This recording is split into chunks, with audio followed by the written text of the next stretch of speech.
প্রিয় শিক্ষার্থীবৃন্দ আসসালামু আলাইকুম। আশা করছি তোমরা সকলেই ভালো আছো। আজকে আমরা ফ্রেজ অ্যান্ড ক্লজ নিয়ে আলোচনা করব এবং এরপরে আমরা সিম্পল, কমপ্লেক্স, কম্পাউন্ড এই তিনটা সেন্টেন্স নিয়ে আলোচনা করব। ওকে, তো চলো আমাদের মেইন ক্লাস শুরু করি। সো আমরা প্রথমেই দেখব যে ক্লজ কি। ওকে, ক্লজ এবং ফ্রেজ এই দুটো জিনিসের মধ্যে পার্থক্য না বুঝলে কিন্তু তুমি সিম্পল, কমপ্লেক্স, কম্পাউন্ড বুঝতে পারবে না। তো এই জন্য আমাদের প্রথম টার্গেট হচ্ছে আমরা ক্লজ কি সেটা আগে বুঝবো। দেখো এখানে বলেছে বোথ ফ্রেজ অ্যান্ড ক্লজ আর গ্রুপ অফ ওয়ার্ডস। তার মানে আমরা একটা জিনিস শিওর হয়ে গেলাম যে ফ্রেজ অ্যান্ড ক্লজ হচ্ছে কিছু শব্দের সমষ্টি, কিছু group of words. But clause has finite verb, মানে ক্লজে ফাইনাইট ভার্ব থাকে, but phrase doesn't have any finite verb. তার মানে ক্লজে ফাইনাইট ভার্ব থাকে অ্যান্ড ফ্রেজে ফাইনাইট ভার্ব থাকে না। তাহলে তোমাকে যদি কোয়েশ্চেন করা হয় what is the difference between phrase and clause, তাহলে তুমি সিম্পলি বলবে যে phrase doesn't have any finite verb but clause has finite verb. Okay, and both of them indicates a group of ওয়ার্ডস। তো দেখো এখানে ফাইনাইট ভার্ব কথাটা বারবার আসছে, যে ফাইনাইট ভার্ব কি, যে ফাইনাইট ভার্ব। তো আমাদেরকে ফাইনাইট ভার্ব চিনতে হবে। আমরা যদি ফাইনাইট ভার্ব না চিনি তাহলে কিন্তু আমরা ক্লজ অ্যান্ড ফ্রেজ চিনতে পারবো না। তো প্রথমেই দেখো এখানে ফাইনাইট ভার্বের ডেফিনেশনটা কি বলা আছে। ফাইনাইট ভার্বের আচ্ছা, we can identify tense using finite verb but we cannot identify tense using non finite verb. তার মানে ফাইনাইট ভার্ব দেখে টেন্স চেনা যায় আর নন ফাইনাইট ভার্ব দেখে টেন্স চেনা যায় না। খুবই সিম্পল। সো দেখো আমরা যে 1 নম্বর এক্সাম্পলটা নিয়েছি যে হি গোজ টু স্কুল। তো এটা কোন টেন্স বলো তো? এই সেন্টেন্সটা বোঝা যাচ্ছে এটা প্রেজেন্ট ইনডিফিনিট টেন্স। তাহলে এই সেন্টেন্সের যে ভার্বটা অর্থাৎ এই যে গোজ, এটা কিন্তু একটা ফাইনাইট ভার্ব। কেন? কারণ এটা এই গোস্ট ভার্বটা দেখে আমরা টেন্স চিনতে পারছি। কিন্তু আমি যদি বলতাম যে গোয়িং টু স্কুল, খেয়াল করো তো, গোয়িং টু স্কুল এইটাকে দেখে কি বোঝা যাবে এটা কোন টেন্স? গোয়িং টু স্কুল বললে কিন্তু বোঝা যাচ্ছে না যে কোন টেন্স। তার মানে যে গোয়িং টু স্কুল, এই যে গোয়িংটা এটা হচ্ছে একটা নন ফাইনাইট ভার্ব। আবার খেয়াল করো এখানে আমি লিখেছি I want to do the work. তাহলে যে আই ওয়ান্ট, মানে এই পুরোটা কি? এই পুরোটা একটা প্রেজেন্ট ইনডিফিনিট টেন্স। তাহলে এই ওয়ান্ট ভার্বটা হচ্ছে ফাইনাইট। কিন্তু আমি যদি টু ডু বলি, যে টু ডুটা কি?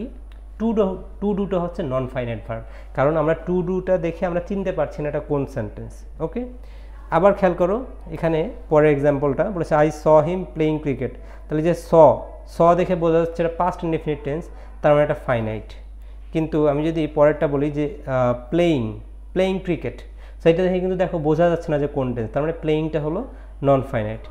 একইভাবে দেখো এখানে পরের এক্সাম্পলটাতে বলেছে having taken the money. So এটা কোন টেন্স বোঝা যাচ্ছে না, তার মানে এটা একটা নন ফাইনাইট। আর পরেরটাতে আমরা দেখি, দেখো বলেছে দ্য থিপ র্যান অ্যাওয়ে, এই র্যানটা হলো তোমার ফাইনাইট।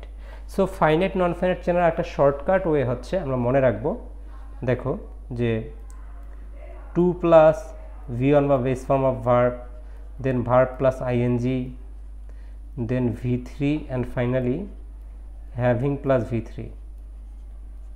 ওকে, কি বললাম? 2 প্লাস V1 বা base form, verb plus ING, V3 এবং হ্যাভিং প্লাস V3।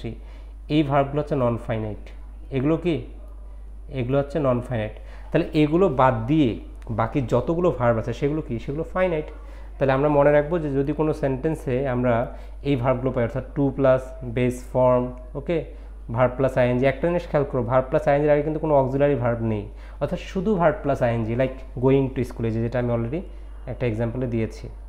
তো শুধু ভার্ব প্লাস আইএনজি বা শুধু V3 and having plus V3, এগুলোকে বলা হয় নন ফাইনাইট। এবং এই চারটাকে যদি আমি একটু ইন্ডিভিজুয়ালি নাম বলতে চাই, 2 প্লাস V1কে বলা হয় ইনফিনিটিভ, এটা তোমরা অনেক আগেই ভার্বের ক্লাসে দেখেছো। ভার্ব প্লাস আইএনজিকে বলা হয় জিরান্ড অথবা প্রেজেন্ট পার্টিসিপল। এখন কখন জিরান্ড হয়, কখন প্রেজেন্ট পার্টিসিপল, এটা তো তোমরা জানো যে যদি ভার্ব প্লাস আইএনজি নাউনের কাজ করে জিরান্ড আর অ্যাডজেক্টিভের কাজ করলে প্রেজেন্ট পার্টিসিপল।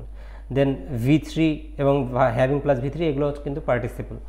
তো যাই হোক, আমরা ফাইনাইট এবং নন ফাইনাইট ভার্ব শিখলাম। এখন ফাইনাইট এবং নন ফাইনাইট ভার্ব যদি আমরা চিনতে পারি, তাহলে কিন্তু আমরা ইজিলি ফ্রেজ অ্যান্ড ক্লজ চিনতে পারবো। তার মানে কোনো সেন্টেন্সে যদি ফাইনাইট ভার্ব থাকে সেটা ক্লজ হবে, আর যদি নন ফাইনাইট ভার্ব থাকে বা ভার্ব না থাকে সেটা ফ্রেজ হবে। ওকে, এখন আসো, আমরা তো এটা বুঝলাম, এখন আমরা ক্লজের ক্লাসিফিকেশন নিয়ে আলোচনা করব, অর্থাৎ ক্লজ কত প্রকার। ওকে, তো দেখো ক্লজ হচ্ছে there are 3 types of clauses, মানে 3 ধরনের ক্লজ আছে। সেগুলো কি কি? So first of all principal clause, then subordinate clause and finally coordinate clause. তাহলে 3টা ক্লজ কি কি? Principal, subordinate and coordinate clause. তাহলে এখন আসো হোয়াট ইজ প্রিন্সিপাল ক্লজ। দেখো এখানে বলেছে যে principal clause or independent clause, that means the another name of principal clause is independent clause. তো এখানে দেখো বলেছে a principal clause is that part which alone can make a complete sense, অর্থাৎ কি বলছে প্রিন্সিপাল ক্লজ হচ্ছে সেই অংশটা যেটা মানে নিজে নিজেই মানে একাকী একটা সম্পূর্ণ অংশ একটা মিনিং দিতে পারে, হুইচ ইজ ইন্ডিপেন্ডেন্ট, এবং যেটা হচ্ছে কি স্বাধীন এবং এটা কারোর উপর নির্ভর করে না। ইট হ্যাজ ফাইনাইট ভার্ব, তার মানে প্রিন্সিপাল ক্লজে কি থাকে, ফাইনাইট ভার্ব থাকে। আচ্ছা, তাহলে আমরা বুঝলাম যে প্রিন্সিপাল ক্লজটা হচ্ছে এটা কারোর উপর ডিপেন্ড করে না, এটা একটা ইন্ডিপেন্ডেন্ট ক্লজ। ওকে, এটা একটা মানে অন্য ক্লজের সাহায্য ছাড়াই সে নিজে নিজেই একটা কমপ্লিট মিনিং দিতে পারে। যেমন আমি যদি বলি আই প্লে ক্রিকেট, তাহলে এই পুরোটা হচ্ছে একটা কিন্তু তোমার প্রিন্সিপাল ক্লজ। আমি যদি বলি হি ওয়াজ বিজি, এটাও একটা প্রিন্সিপাল ক্লজ। ওকে, এবার আসো দেখো এখানে বলেছে যে subordinate clause or dependent clause. So another name of subordinate clause is dependent clause. So এখানে বলেছে কি, a subordinate clause cannot make sense alone, অর্থাৎ সাবঅর্ডিনেট ক্লজ একাকী কোনো কি করতে পারে না, মেক সেন্স করতে পারে না, ঠিক আছে, অর্থাৎ কোনো সম্পূর্ণ পরিপূর্ণ মিনিং দিতে পারে না।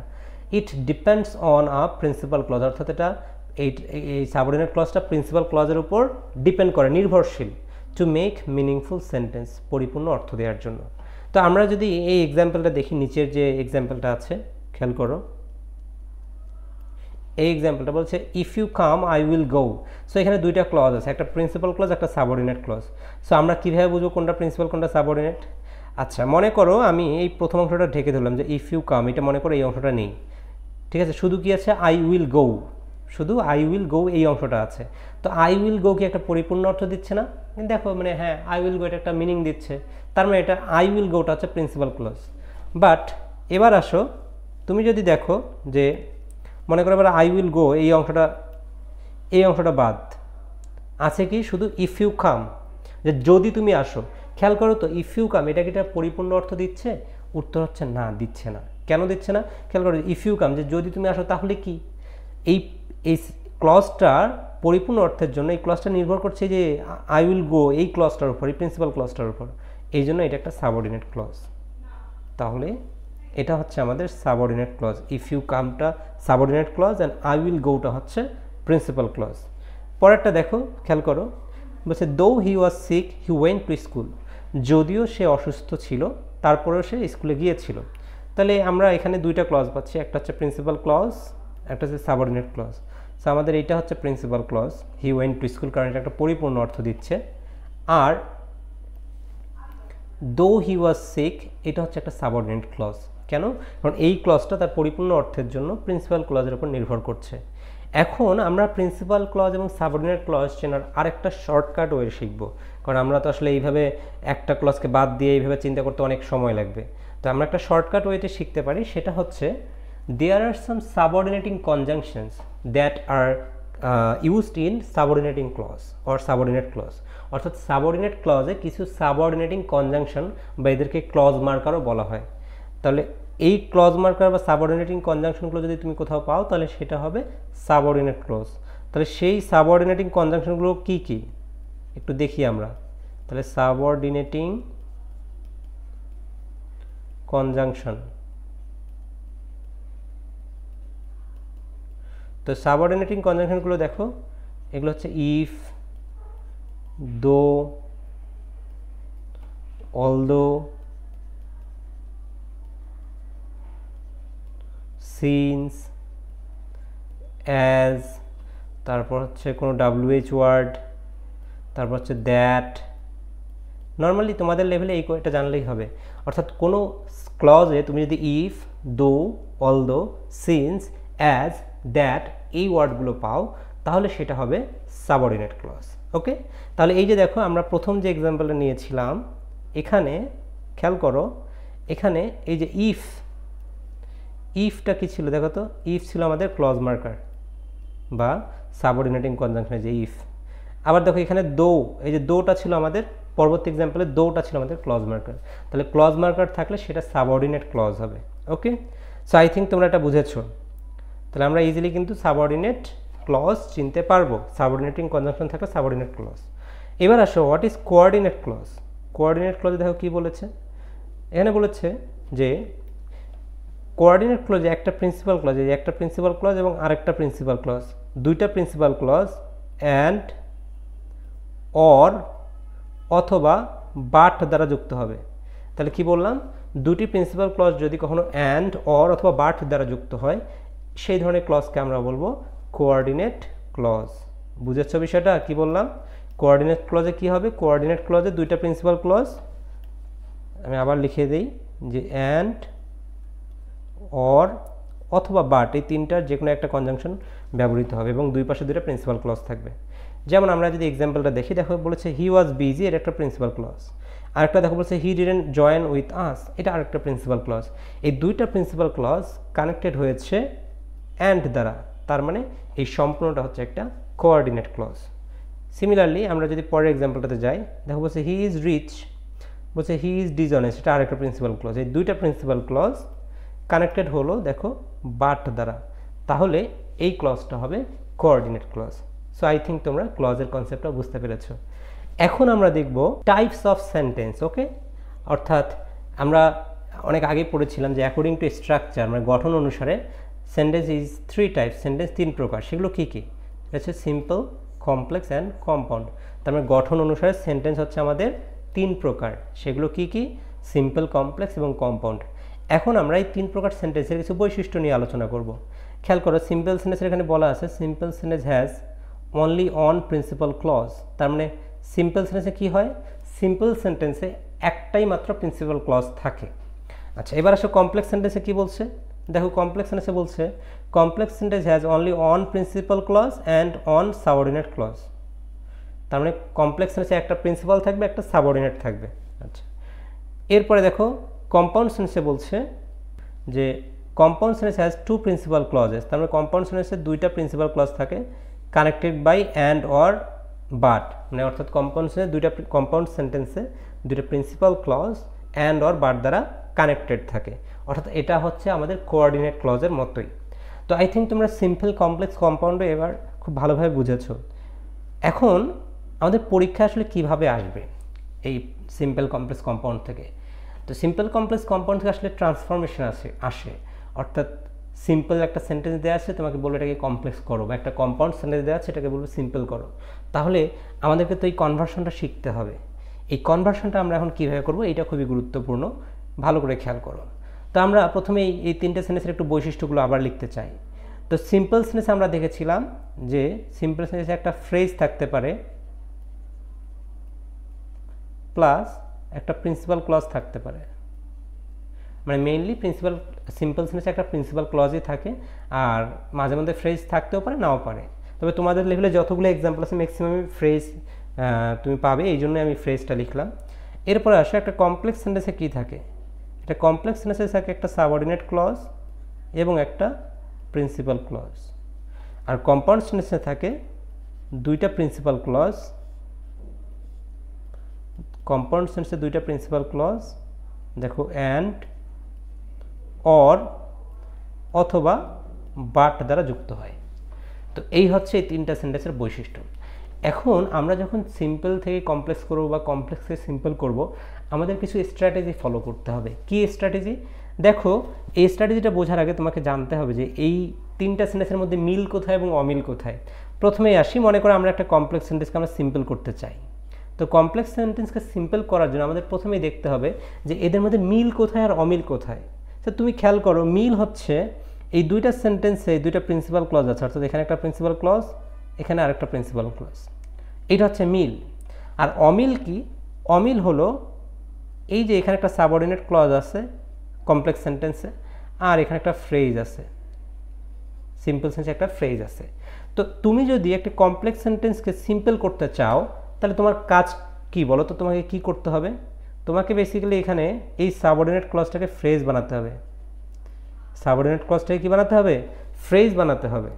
ওকে, আচ্ছা, একইভাবে তুমি যদি একটা সিম্পল সেন্টেন্সকে কমপ্লেক্স বানাতে চাও, তাহলে তোমার তখন কি করতে হবে? তখন তোমার এই ফ্রেজটাকে তোমার বানাতে হবে সাবঅর্ডিনেট ক্লজ। কি বুঝেছো? আর এই প্রিন্সিপাল ক্লজের এই যে এই ক্লজটা, এই দুই ক্লজের মধ্যে কোনো চেঞ্জ হবে না, যেহেতু ওইটা আমাদের মিল, মানে ওখানের মধ্যে কোনো সমস্যা নেই।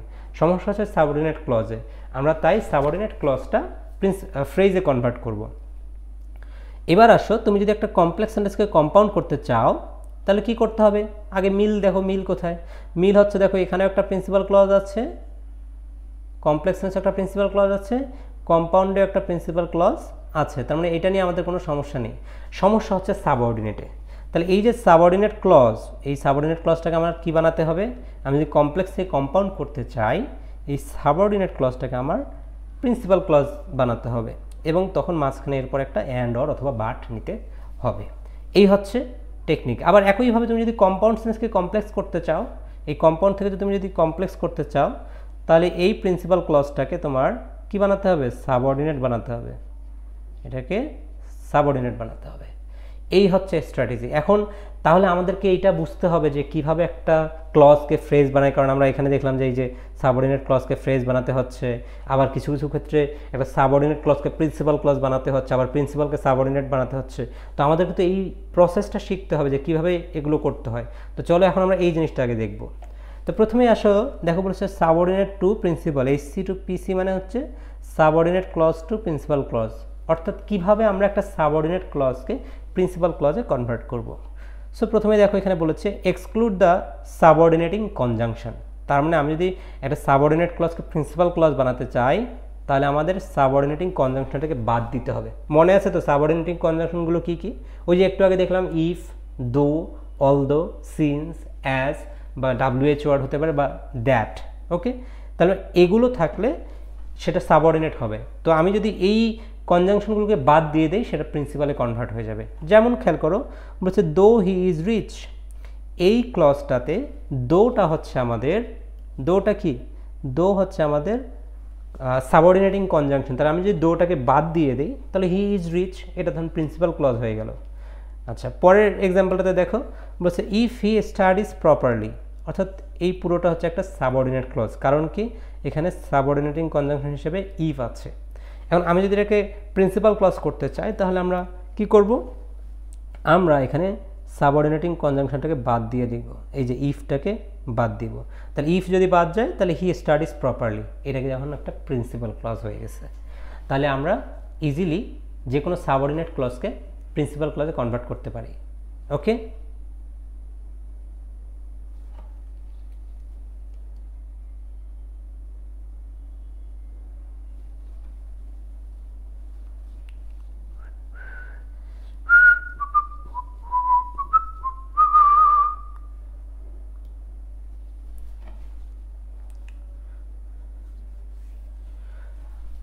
এখন আমরা দেখব কিভাবে একটা ক্লজকে ফ্রেজে কনভার্ট করতে হয় এবং ফ্রেজকে কিভাবে ক্লজে কনভার্ট করতে হয়। সো আমরা যদি একটা ক্লজকে ফ্রেজ বানাতে চাই, তাহলে দেখো প্রথমেই বলেছে exclude the subject and auxiliary verb. অর্থাৎ সাবজেক্ট এবং অক্সিলারি ভার্বকে আমাদের বাদ দিতে হবে। এরপর কি করতে হবে? বলছে take verb plus ING form. অর্থাৎ আমরা যদি একটা ক্লজকে ফ্রেজ বানাতে চাই, তাহলে আমরা সাবজেক্ট এবং অক্সিলারি ভার্ব বাদ দিয়ে দিব এবং মেইন ভার্বের সাথে আমরা আইএনজি করব। এখন কীভাবে? দেখো এখানে বলছে হি গোজ টু স্কুল। তো এখানে সাবজেক্ট কোনটা? সাবজেক্ট হচ্ছে আমাদের হি, তারপর ভার্ব কোনটা? গোজ। এখন আমি যদি এটাকে ফ্রেজ বানাতে চাই, তাহলে আমরা হি বাদ দিব, সাবজেক্ট বাদ যাবে। আর যেহেতু এখানে অক্সিলারি ভার্ব নেই, তাহলে তো এখানে কোনো সমস্যা নেই।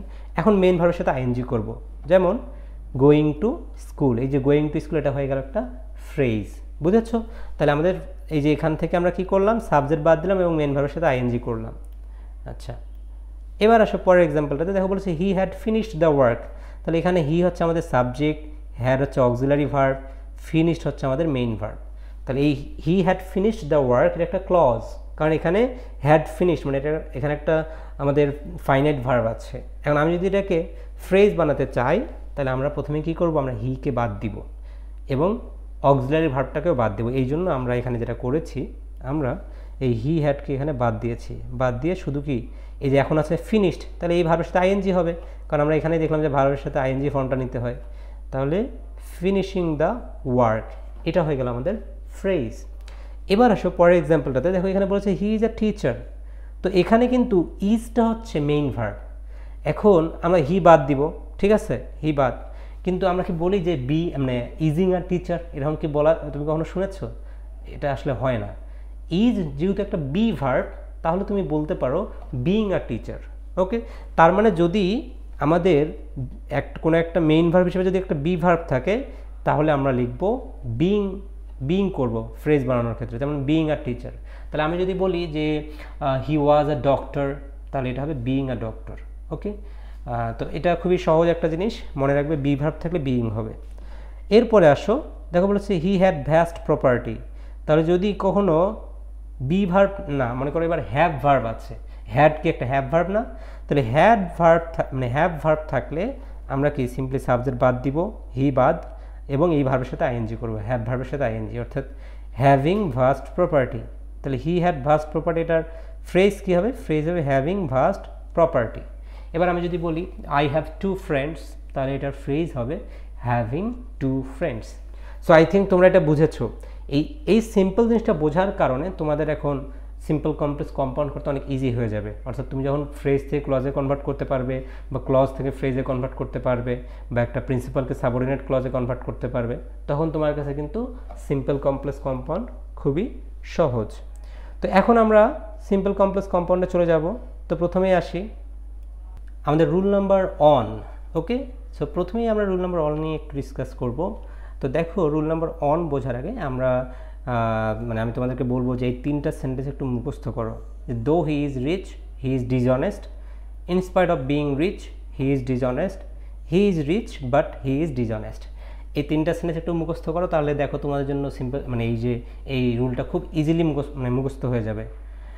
আমি নর্মালি যখন ক্যারেট কোচিং করেছি আমি কিন্তু আসলে রুল প্রথমে মুখস্থ করতাম না, আমি মানে যে কোনো একটা এক্সাম্পল মুখস্থ করতাম, ওই এক্সাম্পলটা থেকে আমি রুলটা মানে তখন অটোমেটিক্যালি মুখস্থ হয়ে যেত, তো ওইভাবে মুখস্থ করতাম আমি।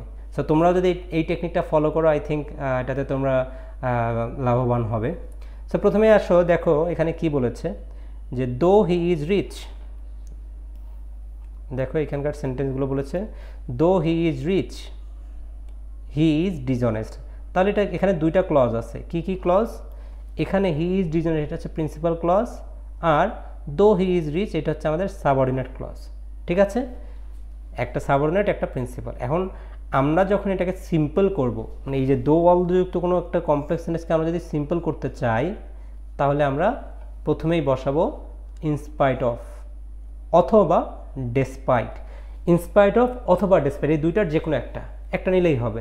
তবে মনে রাখবে ডেসপাইটের পর কিন্তু অফ বসে না, ডেসপাইট জাস্ট শুধু ডেসপাইট, এখানে অফ বসবে না। এরপর আমরা যেটা করব ভার্ব প্লাস আইএনজি নিব। ঠিক আছে, অর্থাৎ ওই যে ফ্রেজ বানাবো, ফ্রেজ বানানোর টেকনিকটা হচ্ছে কি, আমরা সিম্পলি ভার্ব প্লাস আইএনজি নিব। এখন এখানে একটা বিষয় আছে, অনেক বইয়েই তুমি দেখবে যে ইনস্পাইট অফ অথবা ডেসপাইটের পর একটা পজিটিভ নেওয়া হয়। ঠিক আছে, তবে এইখানে পজিটিভ না নিলেও কোনো সমস্যা নেই। ঠিক আছে, এটা ম্যান্ডেটরি না আসলে। আচ্ছা, এখন আসো, তাহলে আমরা প্রথমেই দো অলদোর পরিবর্তে নিব ইনস্পাইট অফ অথবা ডেসপাইট। তো যে নিলাম ইনস্পাইট অফ, এরপরে দেখো আমাদের সেন্টেন্সটা কি আছে, হি ইজ রিচ। তাহলে এই সাবঅর্ডিনেট ক্লজটাকে আমার ফ্রেজ বানাতে হবে। এখন কীভাবে বানাবো? এই যে বলেছি ইনস্পাইট অফ, এরপর আইএনজি করতে হবে। এখন এখানে তো বি ভার্ব আছে, ইজ হচ্ছে বি ভার্ব, একটু আগেই দেখেছি বি ভার্ব থাকলে বিইং করতে হয়। এই জন্য ইনস্পাইট অফ বিইং রিচ আর হি ইজ ডিসঅনেস্ট, এই অংশটার কোনো চেঞ্জ হবে না। কেন হবে না? কারণ এটা হচ্ছে আমাদের প্রিন্সিপাল ক্লজ, এটা প্রিন্সিপাল ক্লজ, এই জন্য চেঞ্জ হবে না। তো আমি এই সাবঅর্ডিনেট ক্লজটাকে আসলে কি করলাম, সাবঅর্ডিনেট ক্লজটাকে এই যে ইনস্পাইট অফ বিইং রিচ এটাকে এখন আমি ফ্রেজে বানিয়ে ফেললাম। তা ইনস্পাইট অফ বিইং রিচ এটা কিন্তু একটা ফ্রেজ আমাদের, বুঝেছ? আচ্ছা, এখন আসো 3 নাম্বারটা, মানে আমি যদি এই কমপ্লেক্স সেন্টেন্সটাকে যদি আমি কম্পাউন্ড করতে চাই, তাহলে আমার কি করতে হবে বলো তো? প্রথম কথা, দেখো আমাদের এখানে প্রিন্সিপাল ক্লজ আছে যেটা, তাহলে এটা নিয়ে আমাদের কোনো সমস্যা নেই। ঠিক আছে, আমরা যেটা করবো, আমরা এই সাবঅর্ডিনেট ক্লজটাকে যে দো হি ইজ রিচ, এই সাবঅর্ডিনেট ক্লজটাকে আমরা প্রিন্সিপাল ক্লজে কনভার্ট করব। কারণ আমি একটু আগেই বলেছি যে কমপ্লেক্স থেকে কম্পাউন্ড করার জন্য সাবঅর্ডিনেট ক্লজটাকে প্রিন্সিপাল ক্লজে কনভার্ট করতে হবে। সো আমরা কীভাবে করতে পারি? সো এই যে বলেছিলাম যে সাবঅর্ডিনেটিং কনজাংশনটা বাদ দিতে হবে, তাহলে বাদ দিলাম। তাহলে এখানে থাকলো কি, হি ইজ রিচ।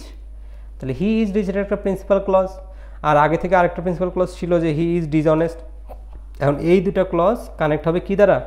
এই যে বাট দ্বারা, এই জন্য বাট। তাহলে he is rich but he is dishonest. So I think তোমরা এই রুলটা বুঝতে পেরেছো। তাহলে আবারও যদি রুলটা একটু রিপিট করি, তাহলে আমি বলি আরেকবার। দেখো, দো অলদো যুক্ত দো অল দ্য যুক্ত কমপ্লেক্স সেন্টেন্সকে সিম্পল করার সময় আমরা প্রথমে ইনস্পাইট অফ নিব অথবা ডেসপাইট নিব, এরপর ভার্বের সাথে আইএনজি করব, আর কম্পাউন্ড করতে গেলে বাট নিব। ওকে, সো আমরা আরও কিছু এক্সাম্পল দেখি। আরেকটা এক্সাম্পল এখানে দেখো, এখানে বলছে though he is short he can play basketball well, অর্থাৎ দো হি ইজ শর্ট এটা একটা subordinate clause, he can play basketball well এটা একটা প্রিন্সিপাল ক্লজ। তাহলে আমি যদি এটাকে সিম্পল করতে চাই, আমার এই সাবঅর্ডিনেট ক্লজ, এটা এই যে সাবঅর্ডিনেট ক্লজ আছে, এই সাবঅর্ডিনেট ক্লজটাকে আমার ফ্রেজে বানাতে হবে, ফ্রেজ বানাতে হবে। আমি কীভাবে বানাবো? ওই যে ইনস্পাইট অফ অথবা ডিসপাইট। তাহলে in spite of being short, in spite of being short he can play basketball well. Okay, বুঝেছ এটা? আচ্ছা, যাই হোক, এখন আমরা আসি লাস্ট, মানে যদি আমি কমপ্লেক্সে কম্পাউন্ড করতে চাই তাহলে আমরা লিখব হি ইজ শর্ট, অর্থাৎ সাবঅর্ডিনেটিং কনজাংশনটাকে বাদ দিলে তাহলে হচ্ছে হি ইজ শর্ট, আর আগে থেকে একটা প্রিন্সিপাল ছিল, মাঝখানে হবে আমাদের একটা বাট, মাঝখানে এই যে বাট। সো আই থিঙ্ক তোমরা এটা বুঝতে পেরেছ। আচ্ছা, আমরা এখন এখানে আরও কিছু এক্সাম্পল আমরা প্র্যাকটিস করতে চাই যেন আমাদের আর কোনো সমস্যা না থাকে। যেমন দেখো, এই এক্সাম্পলটাতে বলেছে কি, হি studied a lot. Okay, he studied a lot but he failed. যেহেতু বাট আছে তার মানে এটা একটা কম্পাউন্ড সেন্টেন্স। এখন এটাকে বলেছে সিম্পল করতে। এখন আমরা যদি সিম্পল করতে চাই তাহলে আমরা কি জানি, বাট যুক্ত কম্পাউন্ড সেন্টেন্সকে সিম্পল করার সময় প্রথমে ইনস্পাইট অফ নিতে হয় অথবা ডিসপাইট। তো আমরা নিলাম ইনস্পাইট অফ, নেওয়ার পর আমি কি বলেছিলাম, ভার্বের সাথে আইএনজি করতে হবে। তাই এখানে আছে স্টাডিড, তাহলে স্টাডিডের সাথে আইএনজি করলে স্টাডিং। তাহলে in spite of studying a lot, in spite of studying a lot, এখানে একটা কমা দিতে হবে, he failed. In spite of studying a lot he failed. আচ্ছা, এর পরেরটা দেখো, বলছে ডিসপাইট বিইং বিজি, মানে ব্যস্ত হওয়া সত্ত্বেও আই অ্যাটেন্ডেড দ্য মিটিং, আমি মিটিংয়ে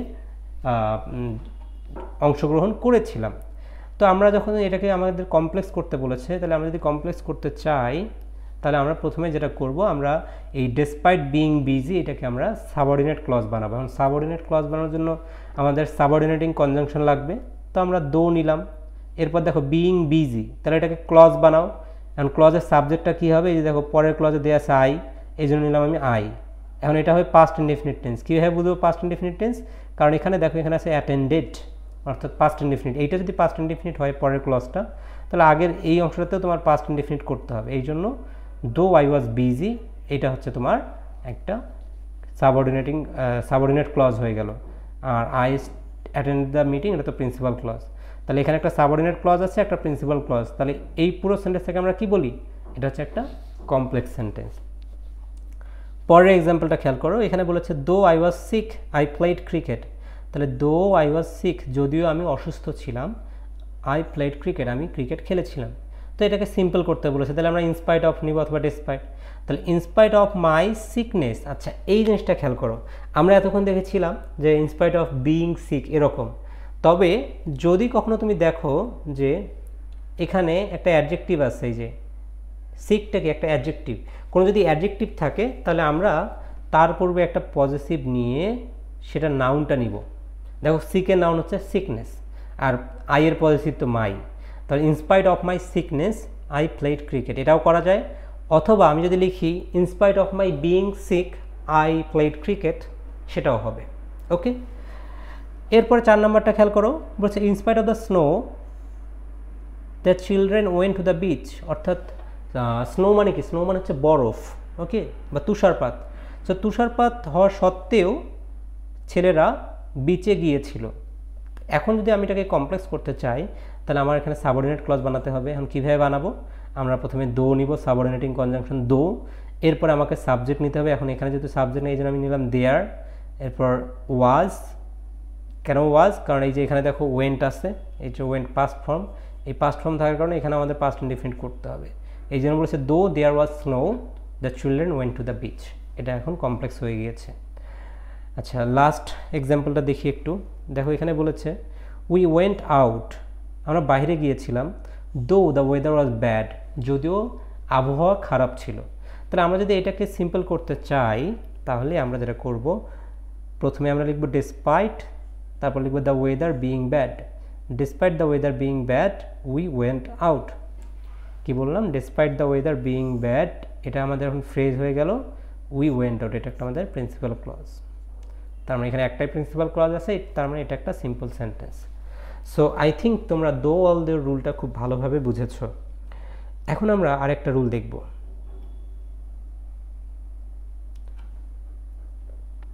সো এই রুলটা খেয়াল করো, এখানে বলেছে যে ইফ যুক্ত মানে কমপ্লেক্স সেন্টেন্সে যদি, খেয়াল করো এখানে বলেছে কমপ্লেক্স সেন্টেন্সে যদি ইফ থাকে এবং এই সেন্টেন্সটা যদি অ্যাফার্মেটিভ হয়, তাহলে আমরা সিম্পল করার সময় প্রথমে বাই নিব, তারপর ভার্ব নিব, তারপর আইএনজি নিব। আর কম্পাউন্ড করার ক্ষেত্রে আমরা অ্যান্ড নিব। তাহলে আমরা এক্সাম্পলটা দেখি। দেখো বলেছে if he studied properly he could pass the exam. তার মানে দেখো এই যে ইফ যুক্ত যে প্রথম ক্লজটা আছে সাবঅর্ডিনেট ক্লজ, এটা কিন্তু একটা অ্যাফার্মেটিভ সেন্টেন্স। তাহলে আমরা যদি এটাকে নেগেটিভ করতে চাই, তাহলে আমাদের প্রথম কাজ হচ্ছে মানে এবং সিম্পল করতে চাই, প্রথম কাজ হচ্ছে আমাদের এটাকে কি করতে হবে, বাই নিতে হবে। এই যে বাই নিলাম, এরপর ভার্বের সাথে আইএনজি, তাহলে বাই স্টাডিং প্রপারলি, তাহলে বাই স্টাডিং প্রপারলি, খেয়াল করো by studying properly he could pass the exam, যে ভালো করে পড়ে সে পরীক্ষা পাস করতে পারত। আচ্ছা, যদি আমরা এখন এটাকে কম্পাউন্ড করতে চাই, তাহলে আমরা সিম্পলি যে ইফ বাদ দিব, কারণ ওটা ছিল আমাদের সাবঅর্ডিনেটিং কনজাংশন, দিয়ে আমরা লিখবো হি স্টাডিড প্রপারলি, এটা একটা প্রিন্সিপাল ক্লজ। আরেকটা হচ্ছে হি পাসড দ্য এক্সাম, এটা আরেকটা প্রিন্সিপাল ক্লজ। দুইটা প্রিন্সিপাল ক্লজ কানেক্টেড হবে অ্যান্ড দ্বারা, এই জন্য এখানে যে অ্যান্ড দিয়েছি, অ্যান্ড, বুঝেছ? আচ্ছা, তাহলে আমরা এটা দেখলাম। আমরা আরও কিছু এক্সাম্পল দেখি। এখানে দেখো বলেছে if you work hard you can shine in life.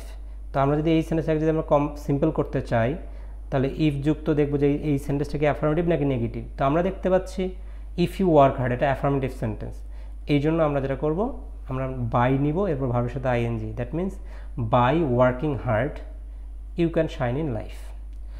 পরের এক্সাম্পলটা খেয়াল করো, বলছে by reading books we can enrich our minds, যে বই পড়ে আমরা অনেক আমাদের মনকে কি করতে পারি, সমৃদ্ধ করতে পারি। ওকে, এখন এটাকে কমপ্লেক্স করতে বলেছে, তাহলে আমরা কমপ্লেক্স করতে গেলে আমরা কি করব, আমরা প্রথমেই সাবঅর্ডিনেট ক্লজ নিব। তাহলে বাই রিডিং বুকস, এটাকে আমরা সাবঅর্ডিনেট ক্লজ কীভাবে করব, ইফ নিতে হবে। তাহলে যে নিলাম ইফ নিলাম, তাহলে if we read books we can enrich our mind.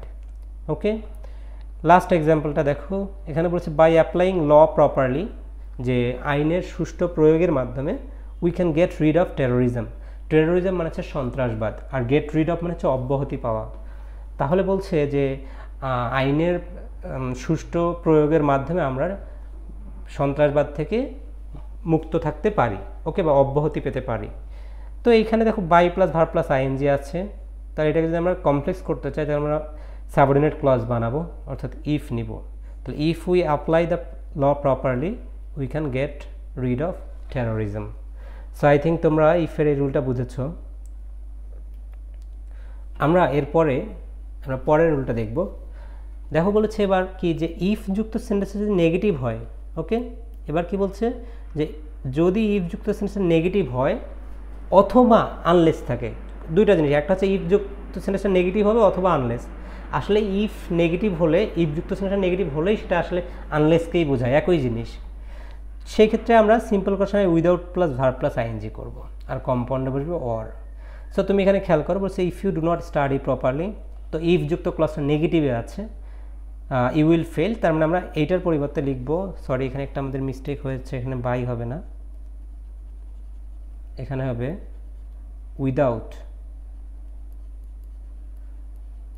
Without studying properly he could, আমাদের আসলে এটা আগে থেকে একটা সেন্টেন্স নেওয়া হয়েছিল, তো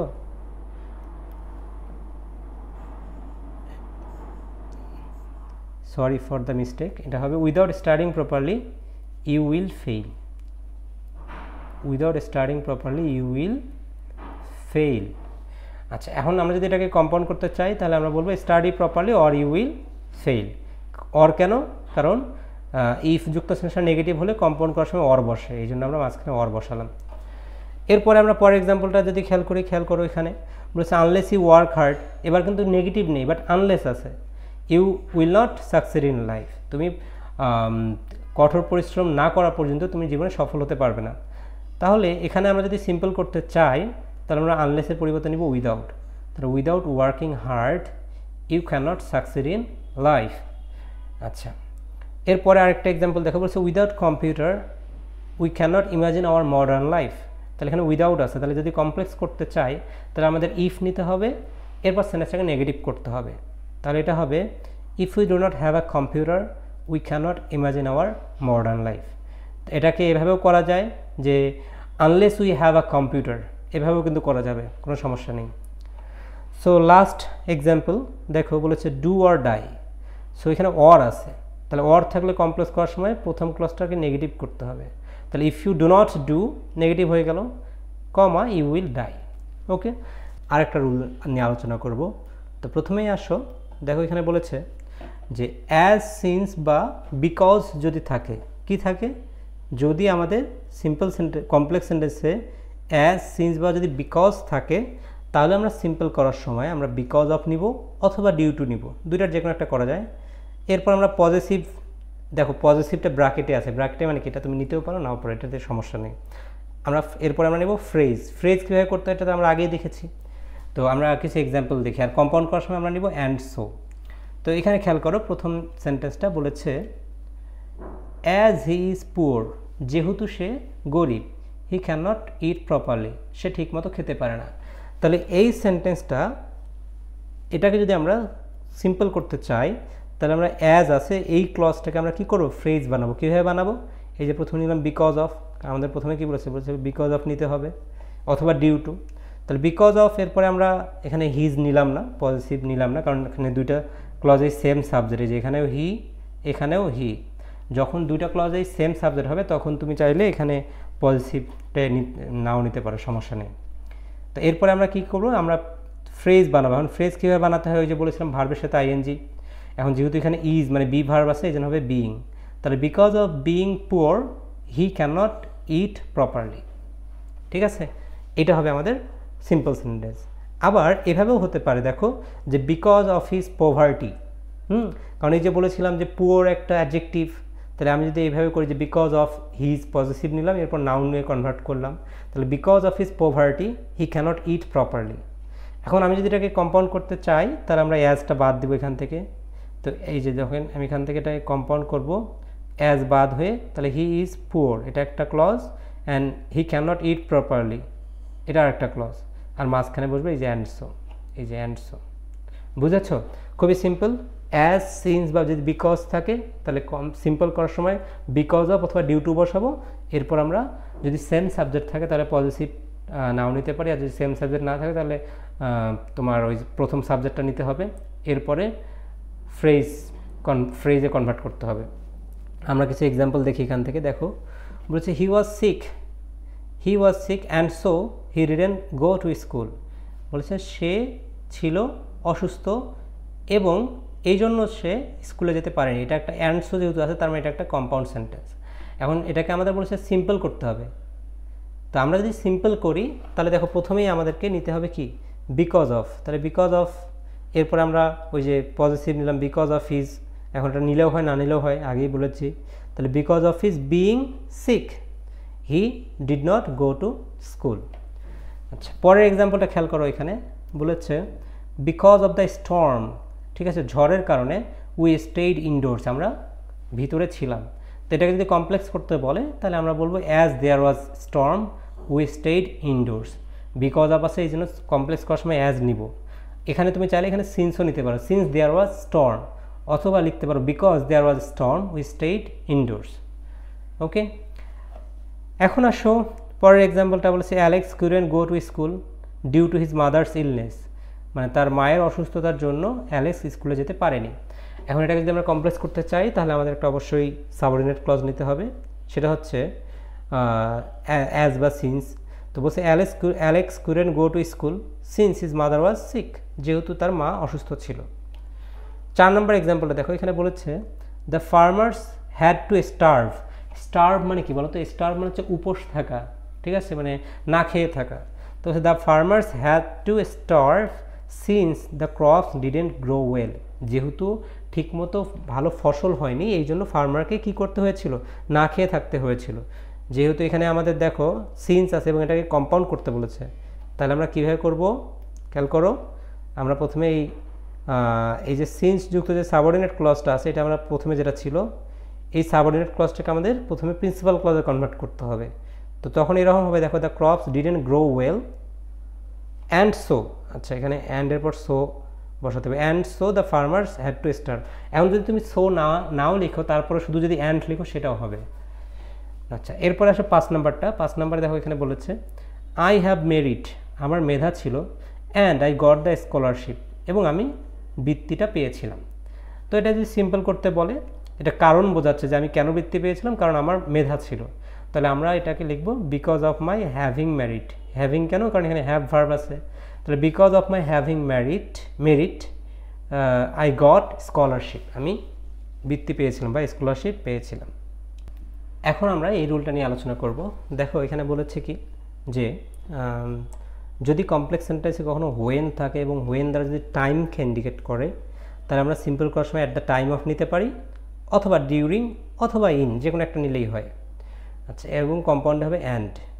আচ্ছা, কিন্তু যদি হোয়েন দ্বারা টাইম না বোঝায়, যদি সময় মানে একটা বয়স বোঝায়, যেমন হোয়েন দ্বারা যদি এইজ বোঝায়, তাহলে আমরা সিম্পল করার সময় লিখবো অ্যাট দ্য এইজ অফ, আর কম্পাউন্ড হবে and.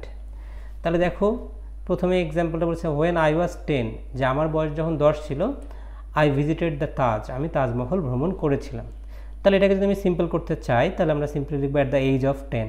At the age of কেন নিব, কারণ এটা মানে হোয়েন দ্বারা এইজ বোঝালে আমরা অ্যাট দ্য এইজ অফ নিব, এরপর বাকি অংশটা একই থাকবে, এটার কোনো চেঞ্জ হবে না।